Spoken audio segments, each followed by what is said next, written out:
మనం చూస్తున్నటువంటి ప్రాపర్టీ వచ్చేసి 7.5 acres ల్యాండ్ అండి. బిట్టు మాత్రం సాలిడ్ ఉందండి. Pure red soil square bit. ఇది బీట్ రోడ్కు జస్ట్ 100 meters డిస్టెన్స్ లో ఉన్నటువంటి ప్రాపర్టీ అండి. ఇందులో 25 feet రోడ్ ఉందండి. Entrance just 100 feet road. ఈ జైదేపూర్కు జస్ట్ 5 kilometers, కొడకండ్ల రాజీవ్ రహదారికి 10 kilometers డిస్టెన్స్ లో ఉన్నటువంటి ప్రాపర్టీ అండి. Pure red soil square bit. ఇది గోడౌన్స్కు చాలా బాగుంటుందండి. సైట్ ఫామ్ హౌస్ కానీ గోడౌన్స్ కానీ చాలా బాగుంటుందండి. ప్యూర్ రెడ్ సాయిల్ తోటి ఉన్నటువంటి ప్రాపర్టీ అండి. షామీర్పేట ఓవరార్కు 40 kilometers, హైదరాబాద్కు 65 kilometers డిస్టెన్స్లో ఉన్నటువంటి ప్రాపర్టీ అండి. ఇది బీట్ రోడ్కు జస్ట్ 100 meters డిస్టెన్స్లో ఉన్నటువంటి ప్రాపర్టీ అండి. Second bit, only second bit.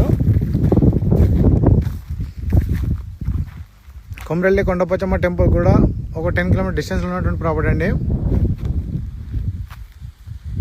Bit చాలా బాగుందండి. స్క్వేర్ బిట్టు, గోడౌన్స్కు పర్ఫెక్ట్ సైట్ అండి. నియర్ బై చాలా గోడౌన్స్ కూడా ఉన్నాయండి. ప్రైస్ వచ్చేసి 48 lakhs per acre లాగా చెప్తున్నారండి. రైతు దగ్గర ఉంది ప్రాపర్టీ. Price negotiable.